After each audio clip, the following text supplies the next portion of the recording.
So about a year ago, I did this. Instead of spending $7,000 to $8,000 to have my car professionally PPF'd, I would save $4,000 to $5,000, if not a little bit more, and just do it myself. And around the time that I was actually looking through the very few companies that sell like complete DIY PPF kits, Drive Protected, which was actually the kit I was planning on going with, reached out. They said, hey, we're looking for an YouTuber with zero PPF knowledge to showcase just how easy our DIY kits are. So of course, I said yes. If you're just here to see which kit I went with, yeah, Drive Protected. There'll be the first link down below, and I do have a code, JMH. I've had this code for like the past year. It was 5% off. It's actually 10% off now. First link in the description. But from that point, I got the full experience that a regular customer would get that would just buy directly from the site. I set up an account, accessed all the training videos, and got to work. Now, a PPF kit can have all the bells and whistles, right? Like every piece is meticulously labeled, which Drive Protected is, along with all the equipment, bottles, towels, squeegees, which Drive Protected did as well. But in my opinion, the entire customer experience with these DIY kits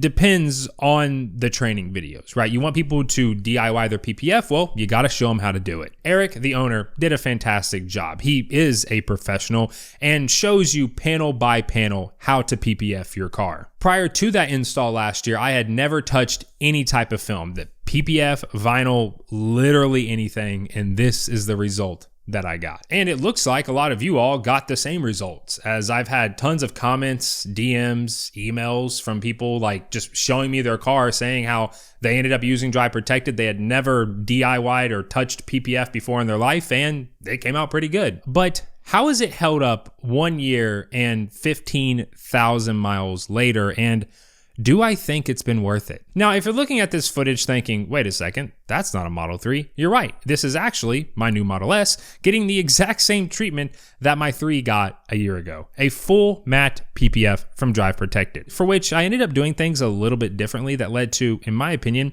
a better install compared to my 3. I'll talk about what those things I did differently were a little bit later on. Now, I can only assume because you clicked on this video that you already have like a baseline knowledge of what PPF is and why so many Teslas get them. So if that's you, I'll have a timestamp on screen right here. You can kind of skip over the basics. But if you don't, or you just want a refresher, well, here you go. PPF, or paint protection film, is a film that does exactly what the name implies, protecting your paint, along with just the entire surface of your vehicle. Unlike things such as sealants, waxes, and ceramic coatings, PPF is a physical barrier between your car and the outside world. If a semi's tire throws a rock at your front bumper, that ceramic coating isn't doing anything. Someone keys your car, same thing. PPF, however, would protect it. And unlike traditional car wraps like the ones that you see that change the colors or like crazy graphics on them, PPF is a lot thicker. Those vinyl wraps that you see are only a few mils thick, where PPF is 8 mils thick, or at least the one from Drive Protected is. And for comparison, Tesla paint normally ranges anywhere between like 3 to 6 mils, so it's literally thicker than your paint. PPF is also self-healing. Let's say something happens that would have otherwise left some scratches on your paint. Well, with PPF, yeah, it'll scratch, but then you just sit it out in the sun and it just heals itself. I don't understand the science behind it, but yeah, it works. And if you're thinking what I'm thinking, yes, that means washing the car is like 10 times easier because you don't have to be anywhere near as careful compared to if you're on bare paint. I did a car wash video a few weeks ago, and while that is, in my opinion, the safest way to wash your Tesla, and that is still how I wash my Teslas even with their PPF, you don't have to be as careful with that method with PPF, if that makes sense, right? You don't have to, during the video I talk about going like lightly on your first pass and then a little bit of pressure on the second pass. With PPF, I just slam that thing on there and just scrub everything out. Now, as for why you see so many Teslas getting PPF, well, for one, Teslas tend to be a little bit more expensive than what the people that are buying them are used to spending, so they just inherently want to protect it. Being an EV, people, for the most part, are able to raise their monthly budget on what they spend on their car because they're no longer spending tons of money on gas and maintenance. And then secondly, your front bumper, which takes all the beating, is just one huge painted surface. Unlike, traditional gas cars that have big grille, it's normally plastic, it's not painted. And also, while it's not like it was, 2018, 2019, The paint has been notoriously kind of shoddy in terms of like thickness. So now why would you DIY versus getting it professionally done? Well, like I already mentioned, it's because of the money. DIYing is roughly 1/3 of the price compared to getting it professionally done. Like 50+% of the professional installation cost is just all labor. From what I've seen, the national average to get a car like a Model Y or a Model 3 like fully PPF'd is going to be around $5 to $8K. $6K is around what my area is. And of course, if you want matte, then it's going to be an extra grand. For me, the quotes that I got from my Model 3 last year was around $7,000 to $7,500. Professionally, for a full frontal, you're looking at anywhere between $2,000 to $3,000. And of course, that's clear. You can't do matte. Well, you technically could do matte. It just wouldn't look right. Half the car would be matte and the other. My first 2 Model 3s I had full frontals, and yeah, that was around what I paid. I think I paid $2,800 plus tax for the first one, and then $2,500 plus tax for the second one. The second one, however, I did end up getting refunded roughly about 50% because they did such a bad job. They ended up like peeling my paint. Instead of trying to like relay fingers, they tried cutting it off, and it already bonded to the paint, and they didn't like properly like pull it, and it ripped my paint off. So yeah, just a heads up, even if you go to a professional shop does not mean you're going to get professional results. Now, comparing those prices to dry protected, and prices do fluctuate if they're running a sale or not, but the normal price for clear PPF is $2K for the whole car. It's currently discounted down to $1,800, and matte is $2,500, but it's currently $2,000. And that's not including the 10% off that my code JMH gets you. So $1,620 for the clear and $1,800 for the matte. That is literally less than 1/3 of the price for quotes in my area. There are some areas that may be a little bit cheaper, so it may be a little bit more than 1/3 of the price. As for full frontals, the savings are about the same. Dry protected is $700 without the discount versus around $2,500 for professionally installed. I will recommend, however, that if you are going to do a full frontal, to get the rockers, which they do sell like individually. For Model Y, you don't necessarily have to do that just because your rockers are plastic, but for Model 3, yeah, definitely get your rockers. Those things take an absolute beating, so make sure you get those protected. From a price perspective of DIY versus professional, it makes 0 sense not to DIY. Otherwise, you'd be spending like 10% of the car's value new on film, which is, in my opinion, crazy. I did it twice and I'll never do it again. And if you want to get super technical on the numbers, right, take the 3 days it would take to do a full PPF and the $4,000 to $5,000 saved and compare that to how much you make at your job. If you're clearing $3,000 to $4,000 in 3 days, well, first, I'd love to know where you work and are they hiring? Yeah, it may make sense for you to just have a professional do it so you can focus on work. But for everyone else that isn't making $3K in 3 days, DIY is definitely the way, especially because, 2 to 3 days, you can bust that out in a weekend. You won't even have to miss work. And that's for a full car. If you're just looking to do a full frontal, that can be knocked out in an afternoon, or you could just dedicate a whole Saturday to it. Every time I've pulled out a camera this summer, it's like, all right, let's start raining. We're going to take a few spins, look at all the quote unquote imperfections that some people say are the difference in a DIY and a professional installation. However, then I'm going to bring the S out so we can look at that, and you'll notice that a lot of the imperfections you'll see on this car do not carry over, because while there are other things I did differently as well that just led to a better install on the S, which you'll see, the biggest one is edge wrapping and heating. I just did not do my due diligence and like thoroughly do it on this car. I did like one spin around it with a heat gun, and that was pretty much it. I definitely should have went back and did it 2 or 3 more times. But what I will say is that even with all the imperfections on this car, I still don't think that not having these imperfections is worth an extra $4,000 to $5,000. Also, yes, it's dirty, so please excuse that. That's actually kind of one of the, I'm not gonna say it's a bad thing about a matte PPF, but when you do have your car stealth, like a satin finish like this, it just never really looks too dirty to the point to where you want to clean it. Some of y'all may be looking at this like, oh, it doesn't look that dirty, but trust me, it is filthy. It just doesn't look filthy. Back during the winter, I went like 4 months without ever washing this thing. And yeah, let's kind of go ahead and, do some pixel peeping, if you will. Hang on, I'll brighten it up a little bit so you all can see a little bit better. So right here on the headlight, you can see we have a little piece starting to lift up right here. It's not lifting, it's just there's some debris stuck underneath of it. Coming over here to the edge here, you can see this has started to lift and get some debris underneath of it. Now, if I wanted to stop this from getting any worse, which I will do, I'll take a knife and kind of cut right along where you kind of see the dirt has built up, and then peel that off just so it doesn't continue to push down in there. Besides that, we have some like bubbles down here that never fully came out that I should have really got into with a diabetic needle. That's like the best things to use for popping bubbles. So I should have really tried to have popped these, because now, I mean, these are pretty much permanent. The headlights are what gave me the most trouble right here because of like how they're pointed and the way that you stretch this part up. So as you can see, we have a little bit of lifting through here. Same thing along this edge here. I should have really went back through and like relaid all this down 2 or 3 times, but I didn't. But right through here, you'll see I have a finger and then another, like this was a little finger, but I was able to kind of get it to wrap into the body line. These gave me the most difficulty. I think it was just the way that I ended up stretching the front bumper. Through here, we have some more fingers inside, and I'll pop the frunk in just a second, because honestly, the inside of this frunk is the worst part with all the fingers and everything. There are a few little things here and there that has saved my paint. So like right here, you can see this is where a rock impacted, but it never made it through to the paint, so it's only on the film. So if I wanted to redo it with something else, the paint underneath is still perfect. This up through here is the biggest piece of like damage that has happened to the film. Right here, as you can see, a rock ripped through it. However, if you actually pull this piece back, it might be a little hard to tell on camera, but in person, the paint underneath wasn't affected. So, and that's kind of the whole theme, is mainly just, you know, some fingers here and there here on the corner of the door, because I didn't properly go through and really lay this down. The bottom rocker here, honestly, I think is the, like, I gave the worst treatment to, because there's little air pockets in it that, to be honest with you, I should have pulled this up and like re-stretched it over. As you can see, there's a huge air pocket right here.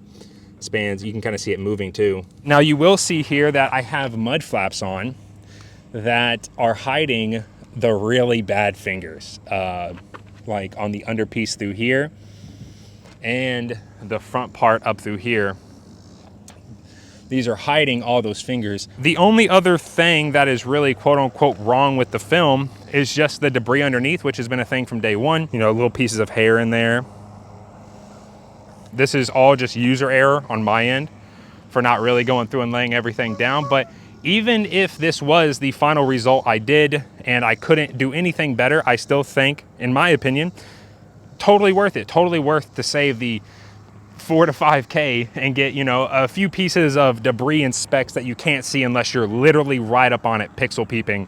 You know, right here I'm about 15 feet back from the car, and it looks perfect. Right, I can't even see any of those small little things that are wrong with the car. I got really impatient and tried cutting this, and I'll talk about things that I did differently with the S in just a second. But the only other thing was the mirror caps. Mirrors are notoriously the worst of the worst.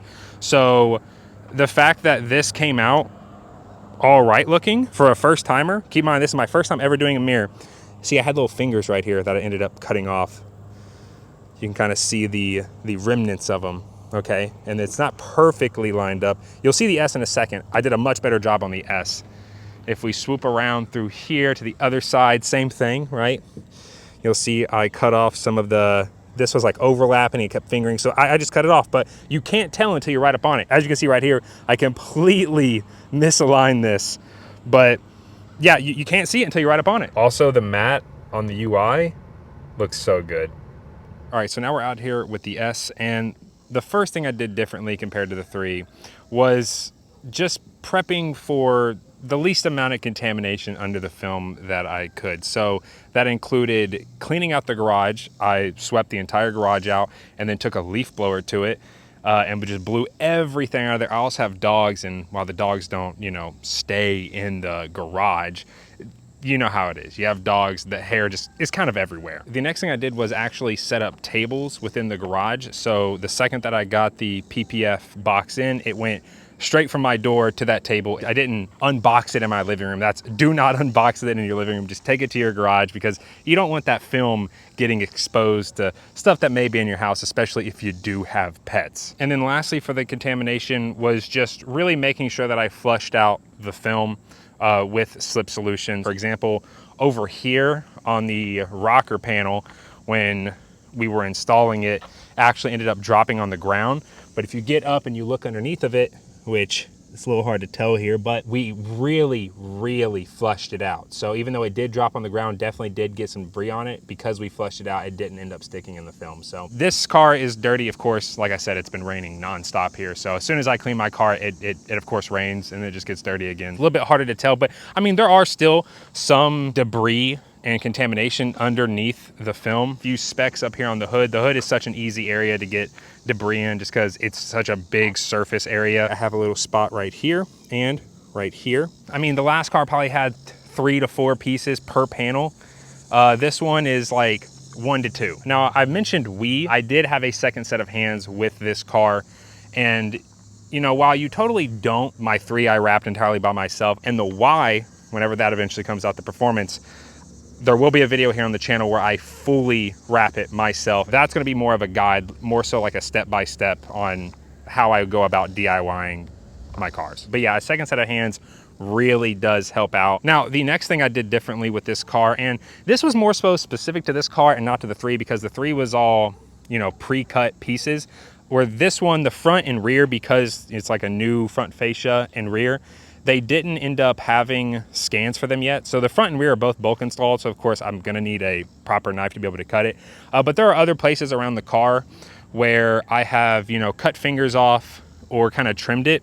And it looks a lot better on this car compared to the 3. The 3, you know, it's kind of squiggly. It's not a straight, perfect cut. And that's just because I ended up getting a proper knife. I used a 60 degree, though some places will recommend a 30 degree. 30 degrees are sharper than 60. And with me not being the most knowledgeable, I ended up getting a 60 just so I don't cut through the film and go right to the paint. So yeah, having a good knife for when you inevitably do get a finger that just will not stay down no matter what you do, and you want to cut it off, well, you want a nice clean cut. So fingers popped up on this. This is the mirror redone. I'm still hoping that these may stay down, but now next up is going to be actually something Drive Protected tells you not to do. And this is not me telling you to do it. It's just, I did it and it ended up making the process a little bit easier. And that's going to be your tack solution. Now they recommend, and I'm pretty sure it's not covered because they tell you not to do it, to not put alcohol in your tack solution, because it's really easy to mess up the mixture. If you put too much alcohol in there and you hit that film, it'll like instantly turn this milky white and you've essentially burned the adhesive on the back. So now it's just not gonna lay right, it's not gonna look right, and it pretty much becomes unusable. So they tell you just to use hot water. And while that definitely does work, putting alcohol in the tack solution really did PPF-ing the more, I guess, complicated areas a little bit easier. For example, over here, on the 3, right, where it has this indentation, on the 3, I ended up cutting. I didn't have any problem on this car simply because I ended up using alcohol in the tack solution, which really does dry it out and just helps it stick almost immediately. So it made places like this that would tend to like not want to lay down a lot easier. Now, speaking of letting the edges dry out, yeah, that's something else I did different with this car. With the 3, I kind of let them sit for a few hours and I went out and tried to like relay edges and wrap around, and you know, that's why I had problems with the rocker that you saw on here. You just don't see them on this car because I really let those edges dry out. I actually let it sit overnight. I let it sit overnight and then went out the next afternoon. So it was almost 24 hours. I let those edges just really dry out, and that made wrapping them so much easier. Like here on the corner, what happened with the 3 where it was starting to lift, because I didn't fully, you know, go around, lay the edges and like properly heat it. This one right here looks good. And while this video is mainly focused on the 3 and the wrap on the 3, Plaids 100% need PPF. At least like right through here, like right where the top of the tire is, all through here and then down, because if you look at this wheel, that front wheel slings. I mean, you can see how it sticks out from the body line. That front wheel slings so many rocks back through here, and because this protrudes out right here, like this panel right through here, like the bottom side of the door especially, it actually comes with PPF standard right here, but to be honest with you, I think you need more than just PPF right here. Like you need like this entire door down PPF'd if you don't want your paint to just get absolutely destroyed from that front wheel throwing rocks and stuff back, especially on hard acceleration. Yeah, as you can see through here, laid really nicely. This one right here, I said it's getting replaced. So it's still not, you know, 100% perfect, but like I keep mentioning, 4 to 5 grand saved for some minor imperfections. Totally worth it over getting a professional. This part back through here, I completely botched it, but Drive Protected actually has a risk-free guarantee where if you mess up a panel, you just message them, tell them that you messed it up, and they'll send you a new one out. Once you've done a panel once, even if you mess it up, the second time you do it's a lot easier. And another thing that they've recently introduced is a vandalism guarantee. This is something that no PPF shop's gonna give you, I'll tell you that. Essentially what it is that if someone, you know, keys your car, messes it up, whatever it is, you get the Sentry mode footage, which you should always be running Sentry mode. I don't care if it drains an extra 1 to 2 miles per hour. It's totally worth it. You send them in the Sentry mode event covered under essentially the risk-free guarantee. Same thing, you just pay the shipping and they send you out a new piece. So, but yeah, let me know your all's thoughts on my PPF job. Do you think that even with the imperfections on the 3 and the, well, less, but still imperfections on the S, do you think it was worth saving the 4 to 5 grand? Like if this was the result you got for $1,800 to $2,000, like would you be happy instead of spending the 6 to 8 grand to get it professionally done? For me personally, I am. I think it looks great, and my wallet looks great as well. And even though it's not perfect, I still get all the benefits of having PPF on the car. So first, I'm protected. Rock flies at me on the interstate from a semi's tire, I'm good. Extremely easy to clean. This is a benefit that I really don't see talked about enough. Seriously, if you have PPF, it makes your car 10 times easier to clean. If you do park your car outside, like it's an outside car, having PPF is just going to protect the paint from weather, seasons, it snows, hails, whatever it might be. And just peace of mind, right? You're out. I think we've all been on the interstate. We get behind some type of car or whatever, and you can just hear the rock start peppering on you, right? It's peace of mind. You get home, you're not going to go up and look at your paint to see if you got a rock chip, because you know if a rock did hit it, well, you're good. Also, I'll have all the extra stuff linked down below via Amazon. So like my cutting knife I mentioned earlier, my rolly chair, that is a huge back saver. Head-mounted flashlight. I had some people asking why I was holding my flashlight in my mouth on the last PPF video. I could have just got a head-mounted one. I did. It's great. I really like it. So yeah, I'll have everything else extra that I used linked down below. If you are new around here and you want to see more Tesla-related stuff in your YouTube feed, then feel free to subscribe. I'll more than likely have a 2-year update on the film whenever we get there with the 3. And I will see you all in the next one.